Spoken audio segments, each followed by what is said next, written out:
Hello everyone, আসসালামু আলাইকুম। সবাই কেমন আছেন? আশা করি সবাই ভালো আছেন। আজকে আমি আমার মনের কিছু কথা আপনাদের কাছে শেয়ার করব।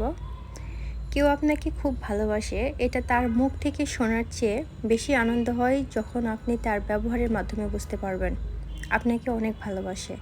মানুষকে বিশ্বাস করে ঠকলেও তার মধ্যে একটা আনন্দ আছে, মানুষ চেনার আনন্দ।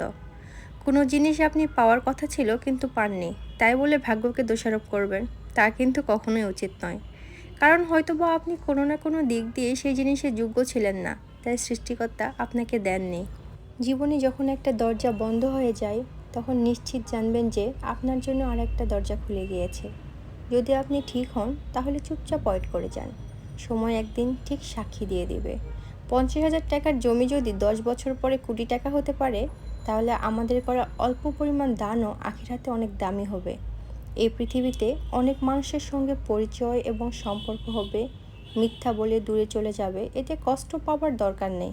কারণ মানুষের প্রধান পরিচয়টাই হলো স্বার্থপরতা। আপনি কতটা ঠিক বা কতটা ভুল এটা নিজের কাছে প্রমাণ করার চেষ্টা করুন, অন্যদের কাছে প্রমাণ করার কোনো দরকার নেই। আপনি ঠিক হলেও ওরা সেই ভুলটাই বলবে, আপনাকে টেনে ধরে নিচে নামানোর চেষ্টা করবে। আপনি ঠিক হয়ে থাকলে শুধু চুপ হয়ে যান, দেখবেন মনের মধ্যে একটা সততার অনুভূতি পাবেন। যাকে পাননি তাকে নিয়ে আফসোস করবেন না। এত ভালোবাসার পরেও যে আপনার হয়নি তাকে নিয়ে ভবিষ্যতে সুখী হবে কি না তার কোনো গ্যারান্টি নেই। যদি মানুষ আপনাকে শুধুমাত্র তার প্রয়োজনে মনে রাখে, এর জন্য মন খারাপ করবেন না, বরং নিজেকে মহান ভাবুন।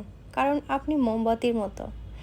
কারণ মানুষের মন যখন অন্ধকারে ভরে যায় তখনই আপনার দরকার হয়। পৃথিবীতে কাহারও অভাবে অধিক দিন কিছুই শূন্য থাকে না। মানুষ একা থাকলে কাঁদে না, মানুষ কাঁদে মানুষ পেলে, হয়তো হারানোর ভয়ে, নয়তো অবহেলার চাপে। দুনিয়া বড়ই স্বার্থপর দুনিয়া, কাউকে জায়গা দেয় না। এত সুন্দর পাইলিং করে বাড়ি বানাইলেন, দুনিয়া থাকতে দিল না। সৎ এবং মহৎ ব্যক্তির কারণে আপনি যদি উপকৃত নাও হন, তবে এটা নিশ্চিত তাদের কারণে আপনার কোনো ক্ষতি হবে না। একজন গোছানো পুরুষকে বিয়ে করা যতটা আনন্দের, একজন অগোছালো পুরুষকে বিয়ে করে গুছিয়ে রাখাটা তার চেয়েও বেশি গর্বের। জীবনে কখনো কাউকে এতটাও বিশ্বাস করতে যাবেন না, কারণ যাকে বেশি বিশ্বাস করবেন সে আপনাকে ঠকাবে। নতুন নতুন সব জিনিসই মন কাড়ে, আর পুরনো হলে অবহেলা বাড়ে। তবে বন্ধুত্বের কথা আসলে পুরাতনের কাছে নতুন হারে। যার কাছে যার শান্তি মেলে তার কাছে তার ঠাঁই মেলুক। দুটি লক্ষণ দেখলে বুঝবেন আপনার খারাপ সময় আসতেছে। যদি দেখেন আপনি দিন দিন অলস হয়ে যাচ্ছেন, আর যদি হঠাৎ বড়লোক হওয়ার চিন্তা আসে। পুরুষের এক চোখে প্রিয়তমা, অন্য চোখে পরিবার, তৃতীয় কোনো চোখ নেই যে নিজেকে দেখার। যখন কেউ কারো নিন্দা করে তখন যে নিন্দা করছে তার চরিত্র সম্পর্কে জানা যায়, যার নিন্দা করছে তার নয়।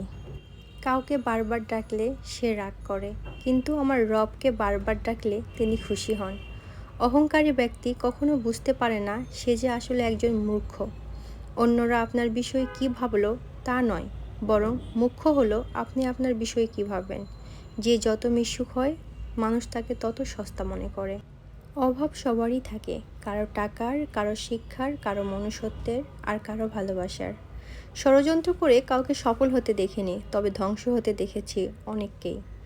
অন্যকে ছোট করে কাউকে বড় হতে দেখিনি, তবে ঘৃণিত হতে দেখেছি। যে ব্যক্তি বেশি বেশি মৃত্যুর কথা স্মরণ করবে তার জন্য মৃত্যু মোটেও কষ্টদায়ক হয় না। তাই ঘষে মেজে মুখটা নয়, মনটা পরিষ্কার করুন।